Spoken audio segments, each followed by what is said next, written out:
Ladies and gentlemen, welcome to the world famous Adventurers Club of Los Angeles. Those of you who are here in person and those of you that are tuning in at home.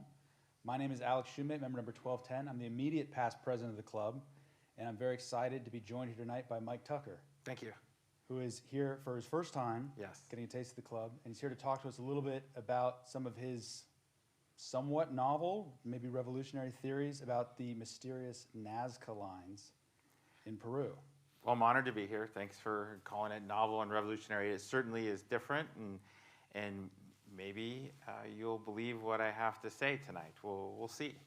Well, before we get into that, maybe we can hear a little bit about your background and some of the credibility that you have through the work you've done previously that first led you to even notice, or at least have this kind of unique take on these lines and their potential purpose. So why don't you tell us a little bit about yourself and kind of your background and adventure? Sure. I grew up in San Diego, and we went to the zoo a lot as kids, so I wanted to become a wildlife biologist. So I went to school at UC Davis and studied environmental and resource science with an emphasis in hydrobiology, life and water. In order to pay for that, I got an ROTC scholarship, and this was in the 90s, and there was nothing exciting going on at the time. And then eventually with 9/11 and all that, I served overseas. I was there for the initial invasion into Iraq.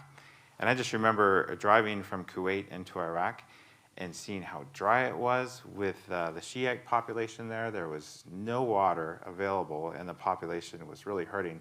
And the further we got north, once we got into the Sunni territory, all the canals and the dams, off the Tigris and the Euphrates were feeding water to that population. And they had a very robust agricultural economy there because of that water there. And I was in a bridge building unit. We built a bridge across the Tigris River. Was flooding, and if you remember at the time, we were going to send the 4th Infantry Division through Turkey through the north, but then Turkey said no, so we had to cross them from the south, so we had to get across the Tigris River. So we built a bridge 536 meters long in 4 hours, which, half a kilometer. So it was on Saddam's birthday in Saddam's hometown in Tikrit, and he was nearby at the time. We just didn't know it, but the Iraqis woke up, and the 4th Infantry Division was crossing the river and moving up north. So I appreciated water and the power of water and what it could do for a society. And then I left the Army because, hey, that was a lot of work, but I was looking forward to coming back home and starting a family. And So real quick, I'm curious though, because you said you majored in hydrobiology. Correct. That's a niche field to me. I've never heard of that field before. I'm sure it's well established, but what was it specifically about water and how it relates to life that interested you versus, I'm sure, all the other fields of biology that you could have researched or studied? Well, it seemed like water was a limiting resource and a common denominator for a lot of important habitats, and I knew as a Californian that it would probably be more and more important as time went on. So I was interested in getting in on that.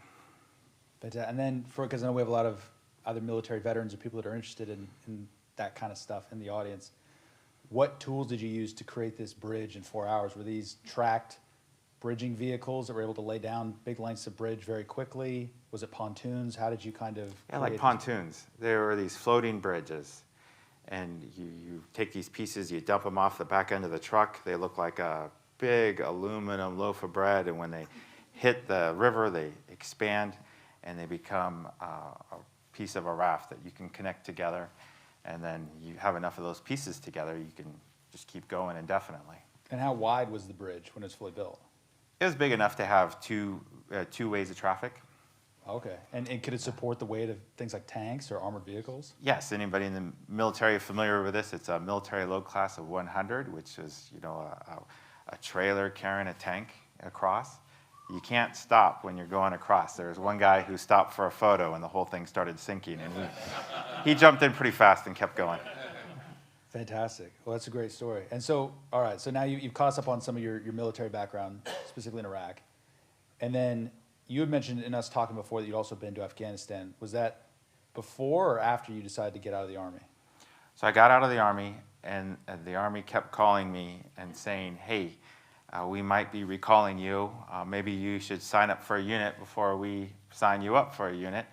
And I got a call one day, maybe the 30th call I got, and they said, hey, we're starting a new civil affairs unit. It's an airborne unit. It's in San Diego. Would you like to do it? And I said, yes. And they were shocked. They said, oh, really? Really? You want to sign up? And some other guy got on the phone and he said, you really want to sign up? So I did, and it was a civil affairs unit. And that photo there is me in Afghanistan with the director of education for the district. And we're by a winter school that we had just opened up. So I was there during the surge, and we were moving into areas that the Taliban had controlled, and they had closed down all the schools. So I met a Polish woman who was doing work in the area. She had an educational background, and she said, in Afghanistan, they don't have school in the winter like we don't have school in the summer because it's too difficult to heat up the classrooms. So if you buy some heaters, you could create a winter school, and now that you've secured this area, all the kids will return to school. So that's what we did. We bought some propane heaters, and we hired some teachers, and the district director, he had to have a little lottery to figure out which teachers to hire because everyone was so excited these schools were reopening. And there's hundreds of kids that showed up in the middle of the winter to get back to school. It was very exciting. Those schools aren't open anymore, but at the time, we felt like this was turning the corner, and we were going to help out the population through education. There are 23 schools in the area. The Taliban had closed all but 5, and they had tight control over those 5.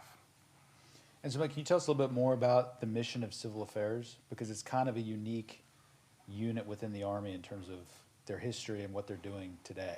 Sure. The civil affairs, we work on helping the local population to bring stability to the area.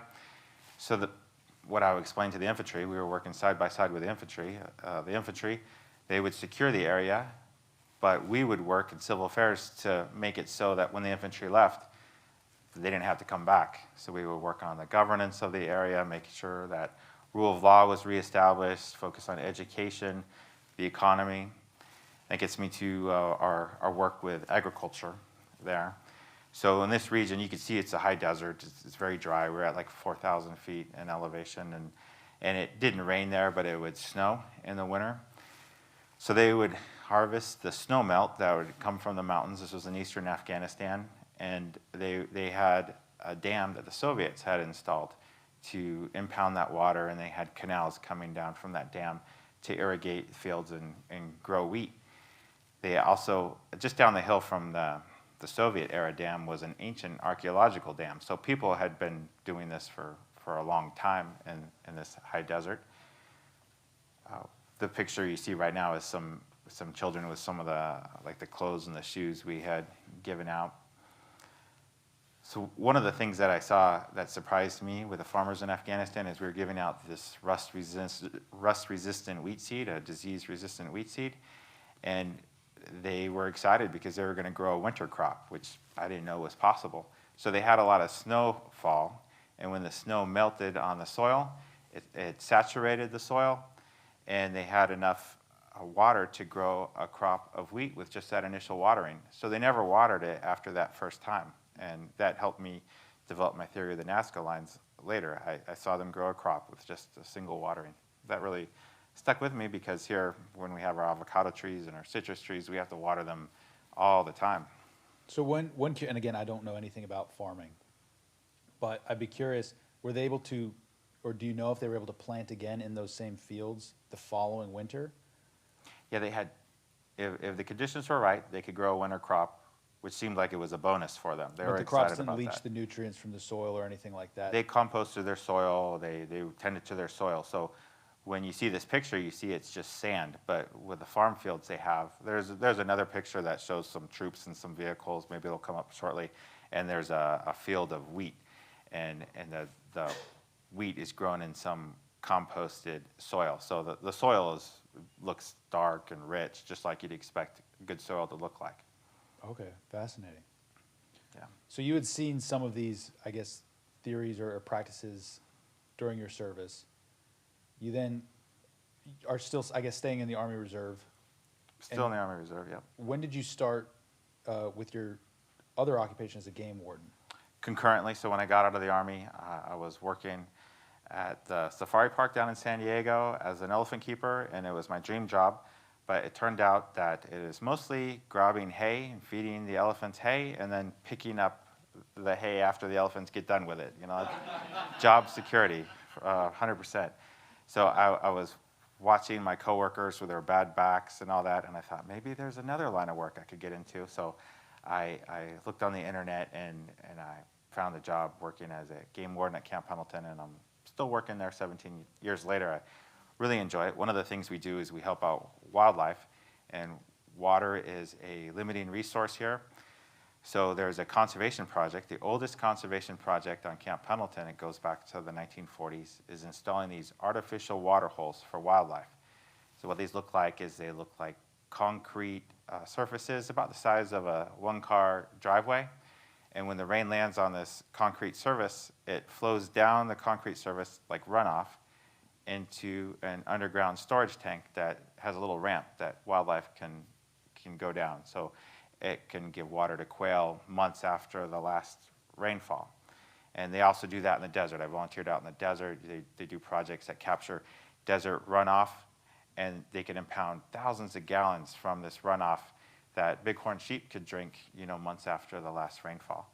So that helped me develop this theory too, is just working on those projects, seeing how you could take limited rain, create runoff, and utilize that for the future.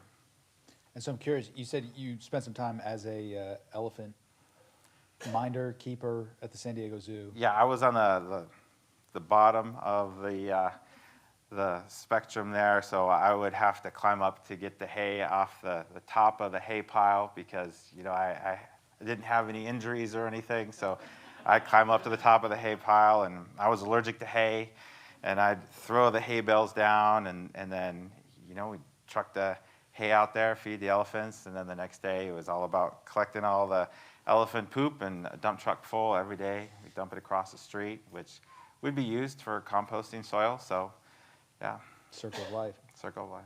Did you know that you were going to be working with the elephants? Was that something you specifically selected, or was this your first time? I mean, because I imagine as someone who's only, as a zoo attendee, seen elephants from quite a ways away, that being near animals that size would be pretty shocking for the first time. Yeah, I remember seeing the Indian bull the first time, and it really startled you. He was about 16 feet or 14 feet tall with his long tusks. We didn't go in with the elephants. There's a protocol for that. And I was the newest keeper, so I would float back and forth. I wouldn't do all the training that the other keepers did. But I was excited to be there for, I thought the elephants were my favorite animal, so it was an honor. Yeah. Well, still, I mean, it's cool, especially you said you grew up there and spent your childhood going to that zoo. Oh, yeah. To kind of complete that circle of getting to work there and For have sure. that experience has got to sure. be great. One thing that again, people in the audience or people watching might have anecdotal experience with that we talked about before was some of the endangered species on Camp Pendleton. And I know one of the famous ones you hear about is the tortoises, the desert tortoises at 29 Palms, and how there are these endangered tortoises that live on the base and allegedly can bring entire tank columns to a halt if one of them decides to walk through a military exercise, where everybody has to essentially stand down and wait for the tortoise to go along its merry way, because they can't obviously run over them and they can't also touch them and move them or interfere with their existence. Sure. So you were mentioning that you guys at Camp Pendleton are dealing with 19 endangered species. Yeah, there's 19 threatened or endangered species on Camp Pendleton. And I think they'd be extinct species if Camp Pendleton didn't exist. We're in Los Angeles. You've driven to San Diego, I'm sure, before. And if it weren't for Camp Pendleton being there, it would just be southern Los Angeles. There wouldn't be that open habitat. So there's all these animals that are very particular with their requirements. They live in this coastal area, the semi-arid area. They're surrounded by mountains, so it's kind of a little island. They have special subspecies that live there that don't live anywhere else. So that's why there's so many threatened or endangered species. It's just an island of undeveloped habitat that's unique. And how difficult is it to work around some of these? I mean, are they animals that will move frequently, so you're constantly having to brief officers in terms of where their exercises are taking place and what they can and can't do or what they need to look out for? Or are you able to kind of establish a consistent expectation of where these species are going to be on any given day? Yeah, the Endangered Species Act didn't exempt the military from following the Endangered Species Act. So there's a nice map that the base has created with their natural resources folks that say, hey, these animals live here, don't do these things here. Like you can walk through here, just don't off-road through here. or don't drive here certain times of the year, things like that. Don't fire artillery. Well, you Things can there. fire artillery into the certain areas. And, they've really optimized how much training they can do there. Yeah. Fascinating. Well, yeah, and again, it was one of those things that I had no idea about talking to you beforehand. But there's a hunting and fishing program and all kinds of, it sounds like, conservancy programs on these bases Sure. Yeah. that a lot of people probably wouldn't even think exist. Yeah, I mean, you see the taxidermy here. I'm sure people appreciate this, that the hunting is definitely part of conservation. So we have a great conservation program. Our deer herd is thriving, and the waterfowl population is great. The hunters, they started that early conservation program of the water holes, the artificial water holes. So our hunting program, it keeps the deer herd in stable population, so they don't exceed their carrying capacity. And they're in a good position right now, so therefore the mountain lions are also doing very well, and the vegetation that the deer eat, it's all a food web that stays intact. Fascinating. And so based on those experiences then that you've had, you come upon the Nazca Lines. Yes, we had saved up for 5 years to go on a special trip for my wife's 40th birthday, and we were going to go to the South Pacific in June of 2020. And then when COVID was rolling around in March, we thought, oh, well, we'll still go, everything will be all figured out by June, and it wasn't. So then, like most people, we just didn't do anything, and then it came around to Christmas, and my wife said, maybe we could go someplace, we haven't used any of your vacation time, let's figure out a nice place to go. And I thought, well, it should be in the southern hemisphere, so we could stay outdoors, due to COVID, and it's winter here, but it'd be summer there, and we should go someplace that didn't have much COVID going on. And Peru was just reopening, so we thought, let's go to Peru. So we flew to Peru, not knowing whether we'd actually get there or not, just because of COVID tests and the situation. And we landed in Cusco, and then we just did a whole tour through Lake Titicaca, and around Cusco, we went to Machu Picchu, and we saw all the Incan agricultural terraces, the stone walls that the Incans had built that were still in place today, and were used for agriculture. So they transformed these very steep hills into these agriculturally productive areas. So I was real impressed with that. And then we went to Lake Titicaca, and Lake Titicaca, the locals, they had created islands made out of reeds that they'd float on. So their homes would float on these floating islands, and they even grew crops on these floating islands. So it's just amazing that all the different ways that people grow food there. And then we moved through the desert, and we were there just as they were reopening the flights over the Nazca Lines. And I'm not sure whether we were the first people to refly over the Nazca Lines or not after COVID started, but when we got to the airport, it was absolutely empty. We were the only ones there. And we got on this flight, and it's my wife and myself and my 2 kids, and 9-year-old son Luke and 9-year-old daughter Rosie. And they had to balance us based on the weight, and we were flying over the Nazca Lines. And I remember looking out the window and seeing the spiral for the first time, and that's when I had my epiphany. And if you're not familiar with the Nazca Lines, they're in the dry desert. There's no rainfall, or maybe just very little rainfall, 20 minutes a year, if that. And the soil is made it has a lot of lime in it, which is an ingredient in cement. So what was created for 1,500 to 2,500 years ago has just kind of set, almost like concrete. And it's really, it's kind of neat to look at. You could see what people have created, over 1,000 years ago. You could still see it today. No one knows why they built these lines, or no one really agrees on why they built these lines. Some of them are like hummingbirds or condors that are the size of 4 football fields or so, but most of them are just like geometric shapes, like rays or lines or things like that. So the map that you see right there in South America, you can see most of South America is green, but we're just in the area that's that brown colored desert right on the Pacific. So the reason why it's so dry is there's ocean temperatures that dictate the currents of the ocean, and these cold ocean temperatures dry out the air, so when the air comes over the land, there's just no moisture in the air, so it doesn't receive any rainfall there. That's why it's so dry there. But in the past, there was likely more rainfall because researchers have found ancient rodent middens, like rodent homes that go back thousands of years, and they've seen evidence of different plants in the area. So there is more moisture, even as recently as a few hundred years ago. So maybe there was more rainfall there in the past, which kind of informed the theory I created. Well, anyways, we were flying over these Nazca lines and looking at the spiral. And if you've ever looked out of the airplane and seen those circular fields, you know, the agricultural fields, it reminded me of that. And my mind just kind of connected the dots. You know, my agricultural work in Afghanistan, where I saw farmers grow a crop with just one watering, and then my work with the wildlife using these catchments where you had concrete surfaces that would gather up the rainfall and use all that runoff for something useful.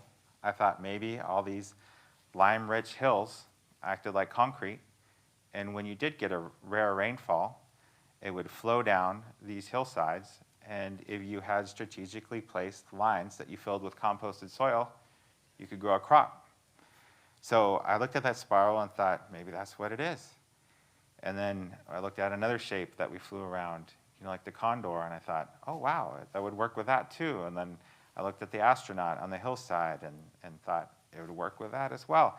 And then when we landed, I was kind of proud of myself, and I told my wife and kids, hey, I think I figured out what these Nazca lines are all about.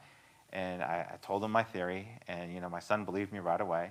And my daughter, she didn't really care too much, and my wife thought, you think you are so smart that you figured this out, you know, just as a tourist on a flight, and nobody had figured it out before. And I thought, okay, well, I'll convince you. I'll convince you I'm right. And I remember standing on the runway there when we got off the flight, and I was flipping through my cell phone with the pictures, and I was showing my family, hey, see how the spiral, it has like a eroded creek bed that goes through it, so you know water flows through it.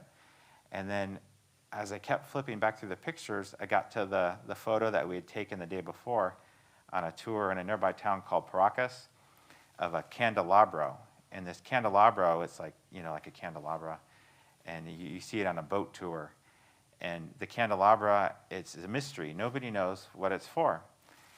So when I looked at the candelabra, I thought, man, that is perfect for gathering runoff to feed these fields. And there's a picture, if you find it, it looks like a desert candelabra right next to the ocean. So when we came back to San Diego, I thought, you know, I'll create some experiments. I have a biology background, and I also have a master's in geological engineering, so I was looking at how to make some experiments that would prove that this theory had some credibility. But before we get into the experiments, just a little bit more maybe the background of the Nazca. So as I understand it, the Nazca were a civilization that predated the Inca.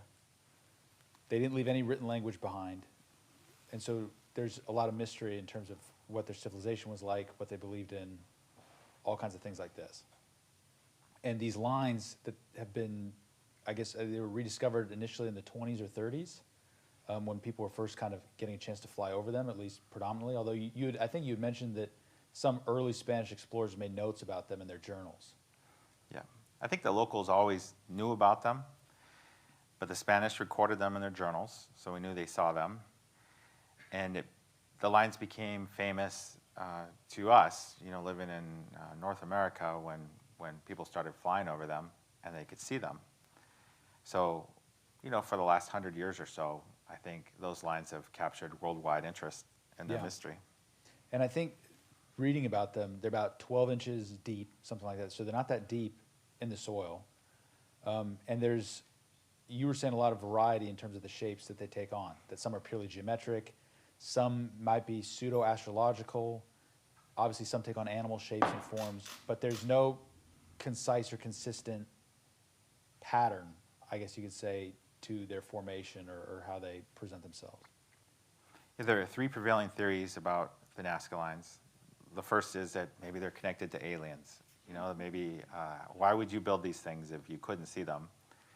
But the first time I saw the Nazca lines was from the Pan American Highway. You can see, driving down the highway, you could see the lines that are on the hillsides, just like you could see the Hollywood sign from the 101. And if you were to hike up to the Hollywood sign and you were to look down, you'd be able to see the 101. So just like if you were to hike up on the hills around the Nazca Lines, if you look at the valley floor, you'd be able to see the long rays and all these things. So I don't think if an alien culture were to come from somewhere else, that they might not need those lines for navigation or landing strips or those types of things. And then the second theory is that they're related to astronomy. And some of the lines line up with stars, but most do not. So that theory has been debunked. And the third theory is that they are for religious purposes. And I think religious purposes is if you don't know what something is, you can say it's religious, and that would explain things. But my background as a wildlife biologist, I think that the animals, they don't do anything unless there's a reason for it. And usually food is one of the #1 reasons they do things. So if you were creating things like this candelabro, if the purpose was to generate food, that would be a very compelling reason to create something like that. If it was for walking paths, one of the theories is that these were ancient walking paths, but you can't walk on the hillside paths very well. And would you walk in these desert pathways if you didn't have a food source? So it would be very difficult to grow food out there. But these Nazca lines, if they were filled with composted soil, some are 12 inches deep, some are much deeper, but that's as deep as you need, like a garden bed, to grow an annual crop like a tomato plant or something like that. So just as an experiment, I decided to see if you could grow like quinoa, which is a superfood in Peru. And I thought, if you could grow quinoa with just one watering, then maybe you could grow other foods. So I took a 5-gallon Home Depot bucket, filled it with soil, and then saturated that soil with as much water as it would soak up. And then I covered it with rocks like mulch. And around all the Nazca lines, there are rocks nearby. So perhaps those rocks that surround the Nazca lines were used. And then just a couple months later, I had a full-grown quinoa plant that you could harvest and eat the quinoa seeds off of. So I thought, well, if I could do it, they could probably do it, especially if their lives were depending on it. So I just imagined these lines just full of crops. Just like in Afghanistan, I saw those fields full of wheat and food. Food security is very important for keeping your family alive, and I thought that would be a compelling reason to create these lines. If you had runoff coming off the hills, and just to describe runoff, imagine your driveway during a rainstorm, and you had a crack in your driveway. So the water would come down as rain, and it would land on the concrete, and then it would flow down like a sheet over your driveway, and it would saturate the soil in that crack. And if there are any weeds in there, they'd grow. Just like the Nazca line, if they were put in the right place, like a crack in the driveway, those Nazca lines, they could grow crops. So two interesting things you mentioned to that point, and you have a fantastic short documentary on YouTube that kind of covers your entire theory. First off, the idea that because there's so much inconsistency in the design, that form might have followed function here. That because there doesn't seem to be, there might be some religious imagery or some spiritual animist type imagery, but it's not consistent with some of the shapes which are more geometric, that maybe that was a later development on the initial farming practices, that farmers who had seen that this practice worked, had some experience with it, decided to then add these animal elements, whether they're for religious reasons or just aesthetic reasons, to then kind of build upon the proven practice of digging these lines. Sure. And then the second point that I thought was really interesting is you were saying that even in the most complex designs or the most narrative designs that exist, they still are designed and contour with the land to still be effective in terms of collecting and directing water. That something arbitrary, that if it was purely just a religious symbol or an artistic symbol, like I'm trying to think of some of the famous ones. Like the hummingbird or the monkey. The hummingbird. That the way it's placed on the land is still very much in line with it serving a functional purpose. That it could have been rotated this way, but it wasn't. It was rotated in a way that it would still serve a functional purpose as it relates to water runoff. Yeah, I think form would follow function. Just like that candelabro on the screen right now, you could see how the water would be collected by the candle holders and go into the candlesticks, and it's a very efficient design. The spiral would be good, in areas, that had lower areas that gathered the water. Just single lines would be good in areas that had less runoff. So I created a little design that had a little clay slab that had a single line and a zigzag and a squiggle all side by side. And based on how much water flowed over it, you saturate the line, the single line, very quickly. There it is on the screen. The squiggle, it took 3 times as much water to saturate, and the zigzag took twice as much water to saturate. So you could plan your farm based on how much runoff you were expecting, like for where the hummingbird is or the condor, where you have these long wings, parallel lines. You put that where you were expecting high runoff, and where you weren't expecting much runoff, you would just put a line or a zigzag. Most of the Nazca lines are not the shapes of animals or things or geometric shapes, but the most photogenic ones are of the animals. So that's why we're most familiar with them. I thought about why would you create things in the shape of animals. I recall during our tours of Cusco, every tour guide pointed out that Cusco was designed in the shape of a puma because it honored the gods. And if you were a farmer, you could control the location of your Nazca lines.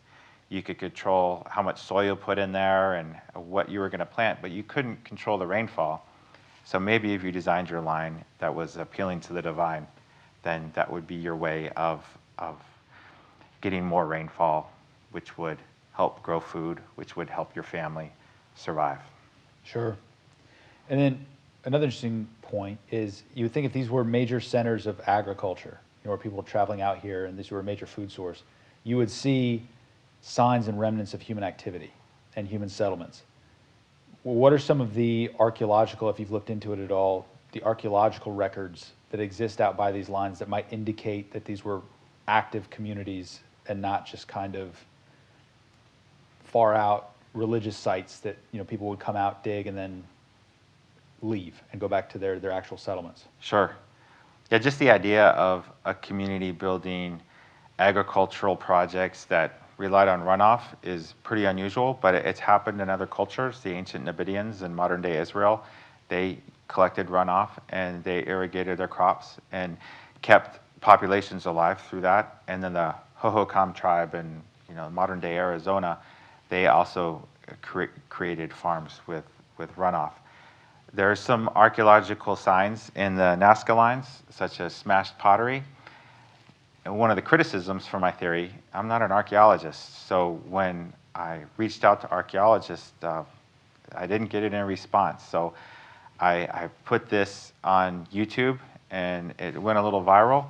And one of the criticisms for this was that, hey, there's ancient pottery shards that are found at the intersections of the old and the new Nazca lines. And the religious theorists believe that that is to block, maybe the spirits moving from the new lines to the old lines. But from a functional standpoint, what you see on the screen here is a newer ray that's overlaying a couple smaller lines. So when I poured water on the newer ray, the water leaked out into those lines. That's very inefficient if you're going to grow a crop.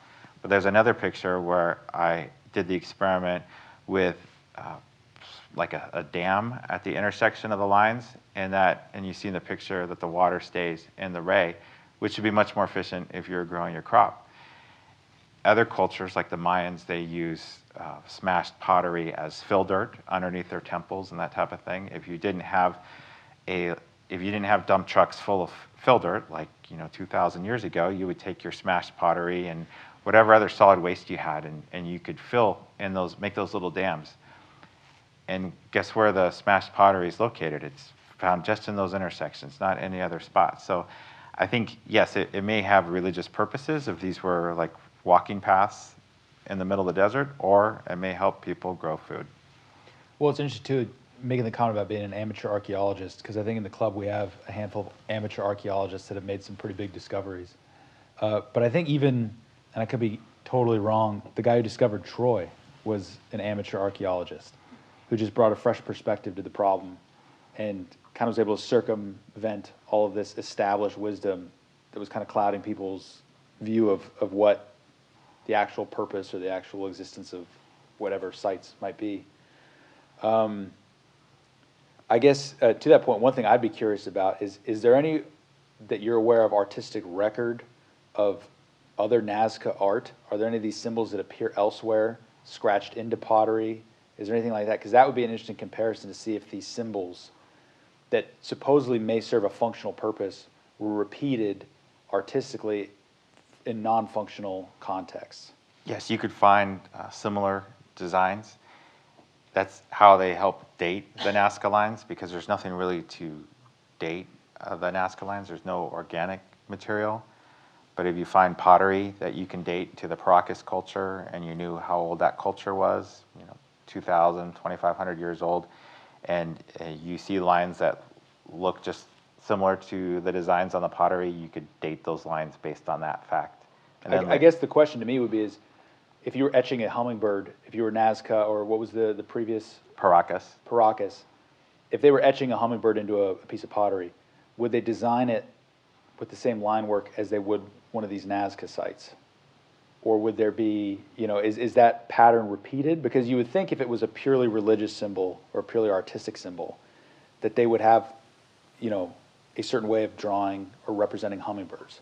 And that if there was a difference between artistic representations versus potentially functional representations, that would be a key point of divergence that might support your theory, if that evidence exists. Yeah, they're definitely not 100% correlated. There's a lot of artistic license for these figures. Which again could be supporting your theory. Sure, like I think a monkey with a spiral tail, the spiral in itself is a great design if you have a farm that you're going to grow in an area that is lower and receives more runoff, and then the monkey could come off of that. Or like there's other designs where there's two hands and one hand has 4 fingers, one has 5 fingers, but when you look at the terrain, there's not as much runoff that would go over the 4-fingered hand, which is maybe why it would have just 4 fingers instead of 5. So I see a lot of form following function, and when you look at the pottery, there are designs that aren't tied, that don't have the constraints that the Nazca lines would have. Like there's a famous cat that was discovered just a couple of years ago that's on a hillside that you can see right from the highway. And when you look at the cat, you could see how it is tied into the terrain, that it is on a hillside, and all of its haunches and everything are all aligned with the terrain to capture the runoff. That's fascinating. So in putting these theories forward, obviously you say you got a lot of skepticism from established archaeologists. Did you get any positive feedback? Because again, you would think that, and maybe it's just purely a unique perspective, but you would think that all of these kind of considerations, that there would be some support of them or somebody else in the field who might have similar theories. Yes, so when I first put the theory together, I mailed it off to 12 archaeologists that had recently published research on the Nazca lines. I heard back from one who said, it doesn't rain there, but it looked like you had a nice vacation. And then I sent him an article saying that the rodent middens showed that it did rain more in the past, and yeah. I never got a response then. So then that's when I felt like, well, let me just put this on the YouTube and on these Facebook sites, and 99% of all the responses were very positive, and they actually gave me more information. That's how I learned about the Nabedians in Israel doing the same thing, and people from Israel told me that. So it was just neat to see the world respond to that. After that, some newspaper articles came out. There's about 10 newspaper articles, one in Orange County and the San Jose Mercury, and they discussed this. And it's just kind of caught people off guard, because usually this would come from a scientific journal. There would be the peer review process, and I'm not an archaeologist, so I did not engage in that, and my interactions with the archaeologists didn't lead to anywhere. So that's why I'm not trying to present this theory as fact. I'm trying to say, hey, there's an alternate possibility for these Nazca lines. Can we look into this?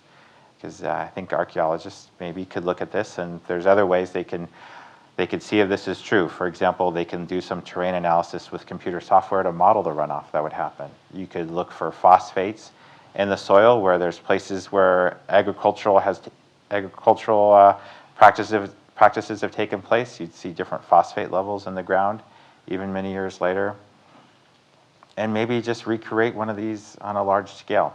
You know, see if you could create a runoff that could feed a Nazca line and filled with composted soil, and see if you could grow a crop. To that extent, do you know what type of archaeological research or studies or surveys have been done in these areas? Because I imagine it's difficult. Maybe there's some archaeologists in the audience who could chime in. But when you're dealing with geoglyphs, it's probably difficult to excavate because any excavation you're doing is actually, I guess, supposedly damaging the site because it's dug into the earth. But I'd be curious to know, like, to what extent any of these sites have been excavated, if they've done research to see, you know, to test all these different chemicals you're talking about. I would imagine there'd be more animal skeletons if these were actually, you know, sites for water, that you would see reflections of that in animal bones or different communities that were there that would, you know, gravitate towards those places. Have there been any digs or surveys like that that have taken place that you're aware of? Yeah, Peru has some very professional archaeologists. It's very impressive, everything they've done. They're focused on preserving their cultural heritage. And what they've seen is new work with drones to identify new Nazca lines that have maybe filled in over the years, and perhaps restoring those Nazca lines to capture that heritage. There's been a lot of research in how these lines relate to astronomy in the past, and a lot of the research focuses on the cultural use of the lines. I haven't seen any research based on agricultural use, because when you look at them, there's something that's missing. Or there's a couple things. There's the soil, which I believe would have eroded away pretty quickly if humans didn't tend to it, whereas the actual ground that's lime-rich soil would stay in place. The other thing that's missing is the rainfall. So somebody looking at these lines today would say, there's no possibility for agricultural today, but climate has changed based on those ocean currents, and there's evidence that there was more rainfall in the past. So I think with having those lenses of archaeological education and a focus on the cultural meaning of the Nazca lines, maybe the agricultural theory just wouldn't seem plausible. Well, two questions makes me think of for you specifically is because, you know, we had talked again that it's an interesting point that ancient civilizations, energy is a limited resource. That, you know, to expend this type of energy, to do this type of work on this scale, that you would think there'd be a tangible reason behind it. And, you know, you made the point about astrology and why there seems to be such a focus on that side of it. And I wonder how much of it comes from other unknown sites like Stonehenge or something like that, which, again, I don't know much about, but I know astronomy has been tied to that as maybe it's an astrological site. Has this project or this theory given you any other ideas about other mystery archaeological sites around the world that may have had a practical use that people have overlooked in favor of spiritual or astrological purposes? Oh, for sure. Did you know we have Nazca lines in California? Just there's one called the Topak Maze, which is on I-40 right near the California-Arizona border. And when you look it up, the scientists believe it was an ancient maze that was used for ritual purposes. But when you look at it on a hillside, it looks like agricultural terraces, just ready to gather runoff and irrigate crops. There's a famous Blythe man in the desert, and it looks like a stick figure, and it's on a nice flat slope, which would gather runoff. And then I do have a theory on Stonehenge, but I'll keep that one to myself right now because there's a lot, you know? Yeah. Well, we have to come back and give another talk on that one. And then I guess the immediate question is, and you'd alluded to it, based on this theory you've proposed, is there any talk of, or even something that you might pursue in terms of grant money or projects that could be put together to try and replicate these lines on a larger scale? Because I think that would be probably the best proof of concept of all. Yeah, it would be is if exciting. you could take the experiments that you've done, magnify them, do them with the actual soil and the actual rocks and environment that they exist in, and see if you could prove the theory in concept. Has there been any talk or interest in something like that with any archaeological programs? Not with any archaeological programs, but I signed a release. I can't talk too much about it, but there's a TV show coming out from a major network. Hollywood to the rescue. Yeah, about this theory. So it's an exciting adventure. You know, I'm here.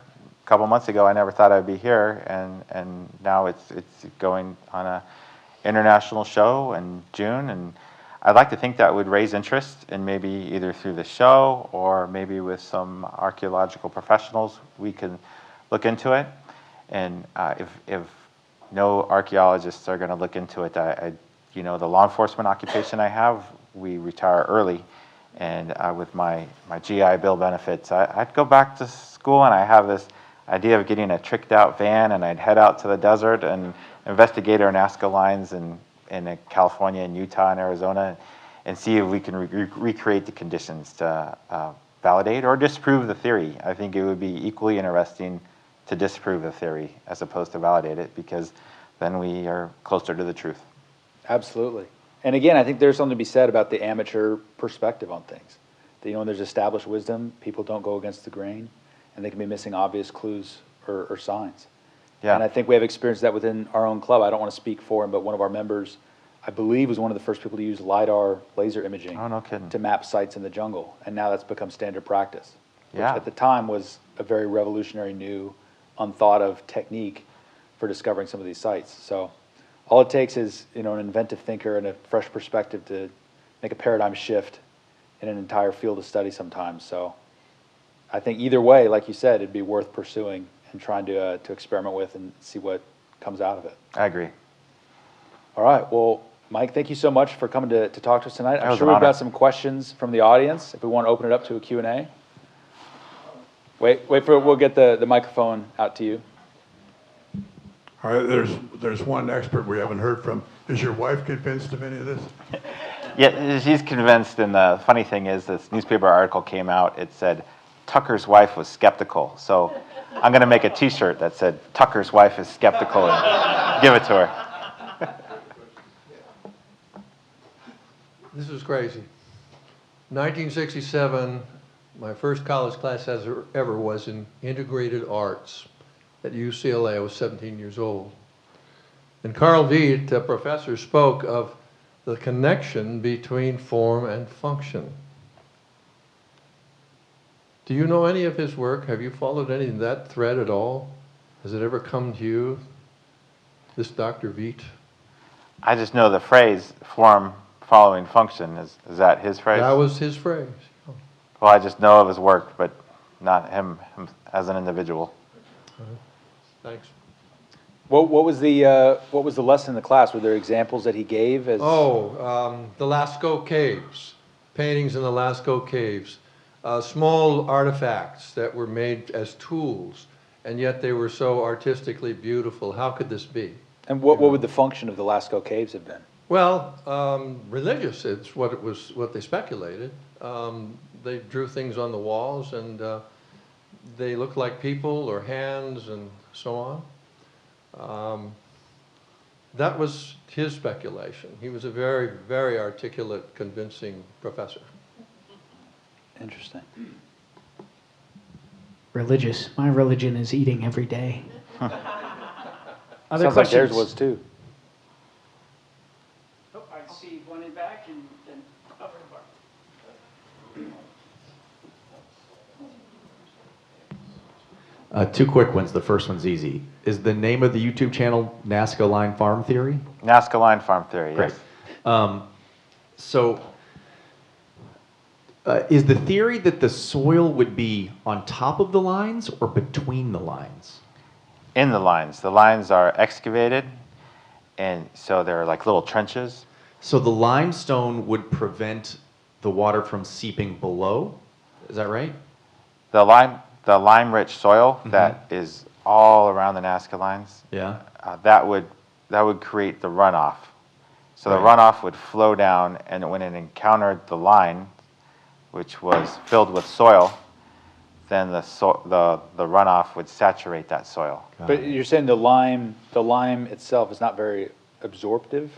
Is that the Yeah, word? the soil, if you were to pour water on it, it would flow down. Oh, I see. So the soil that's there itself would prevent once it got into the trench, into the rich farming soil, Yeah. the surrounding soil itself would prevent the water from running out. So the lighter colored rocky soil, which is what naturally occurs, creates runoff because it. the water doesn't soak into it. But if you dig little trenches and fill that with composted soil, then you would have the conditions where that composted soil would be irrigated and you could grow a crop. Do you have any idea where they would have gotten that composted soil from?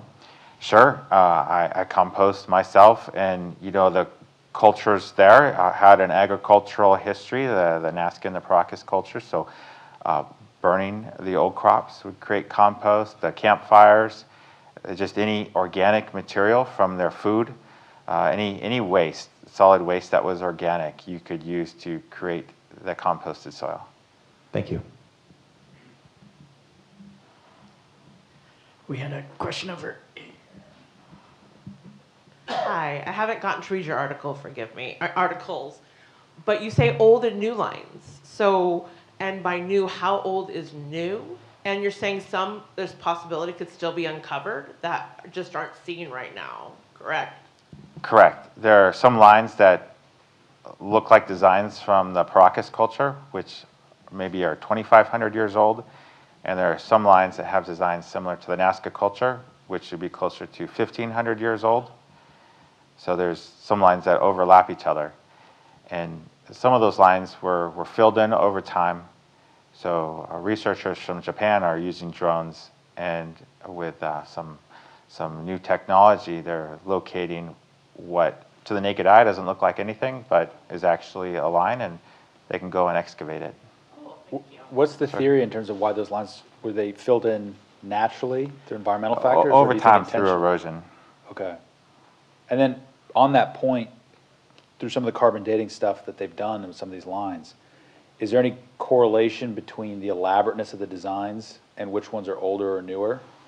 Is there a continuity there between as they get more complex? Yeah, it's hard to carbon date the lines. I mean, there's some signs of like the pottery shards or there's some wood stakes that maybe have been used to plot out the lines, but if it doesn't have any organic material, then it's difficult to date. But the bigger lines, the more geometric shape, seem to be newer than the older lines, like the spirals or those smaller shapes. Interesting. So,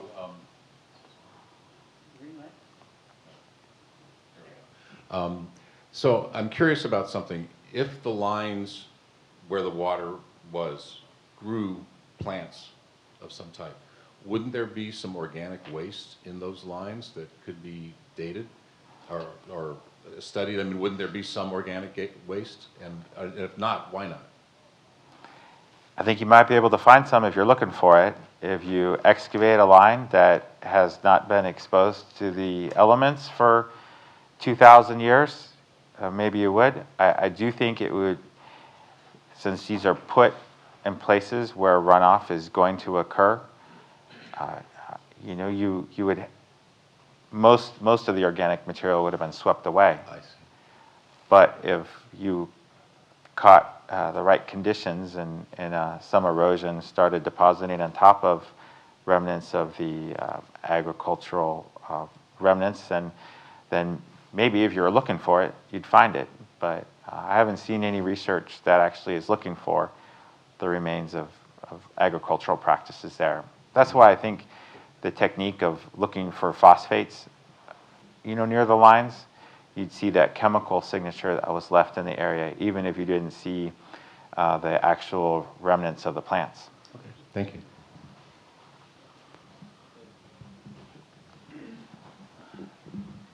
Kevin Martin, 1226.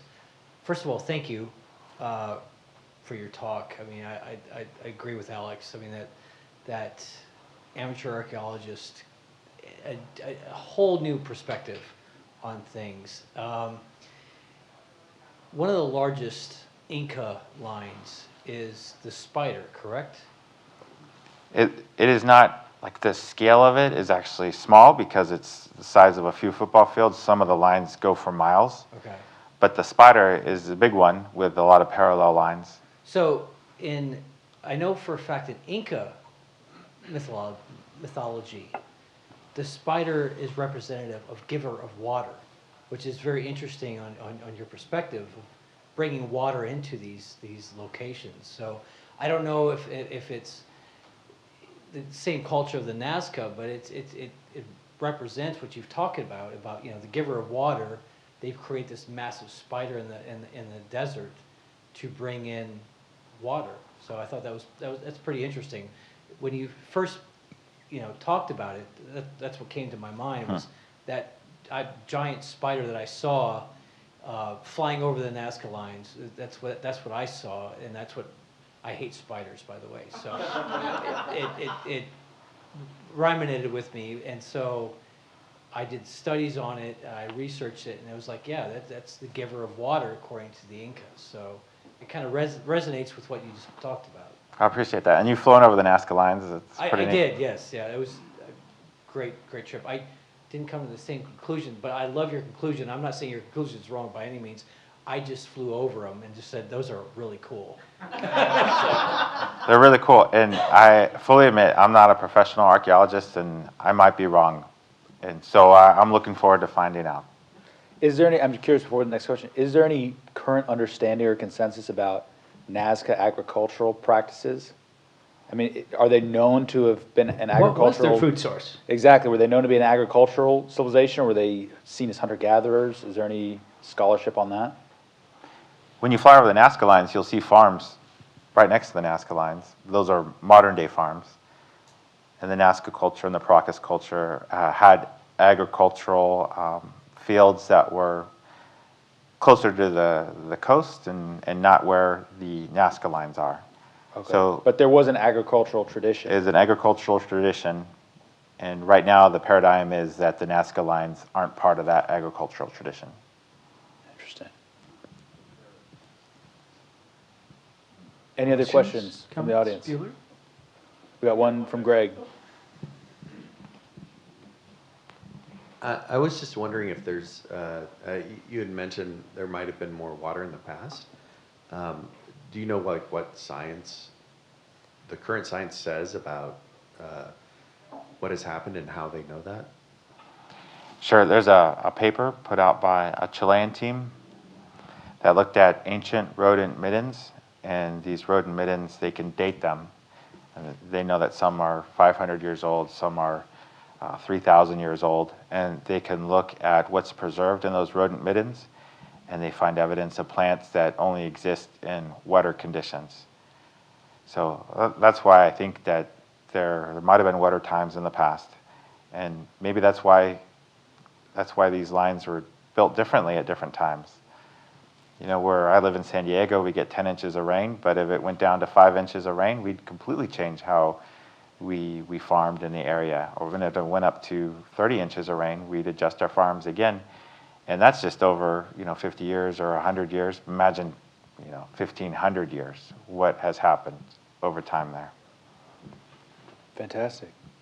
And kind of rain related, if I remember the last ice age in northern hemisphere was about 10,000 years ago. Any idea? And these cultures were 3,000 years ago. But any relation? What was going on in this area in the ice ages, and might there be any relation to agriculture, water, et cetera? Well, I don't know how far back. I know the lines, they're tied to cultures that existed 1,500 to 2,500 years old. But that's what we have left today. Who knows what's been lost to time? Fascinating. And are there any, Dave, I don't know if you go back to the AV room, are there any questions from the chat? Let me check for the Phoebe substitute. No? All right. Well, Mike, I Any questions from the chat? was getting the signal from the other door. I think we're good. All right. Well, Mike, thank you so much for taking this time to talk. It was an honor. Thank you. Again, I'm not an archaeologist, but I feel convinced, if not at least good. compelled. I think a lot of people in the audience probably feel the same way. You've alluded throughout the talk to a couple ways that people can kind of keep up with your work and that there might be more developing on this story. Where can people who are interested in this theory learn more or follow along as your studies progress? I have some videos on the Nazca Line Farm Theory YouTube channel. My son came up with that name, the Nazca Line Farm Theory. I even have one in Spanish, and I'm hopeful that it will take off because I think that people that are going to be the most influential in this speak Spanish. So it's just mostly the English videos that have been viewed a lot. Fantastic. Well, I hope everyone here and watching at home will follow up with some of those resources. I know I said I watched your initial short documentary. It's fantastic. Thanks. The way you kind of spell everything out and all the little details and experiments you show to kind of give evidence for what your theory is. And for everybody else out there, thank you for joining us tonight. I hope you'll be with us next week. We have another fantastic program, and we'll see you then. Thank you. That was fun. Thanks.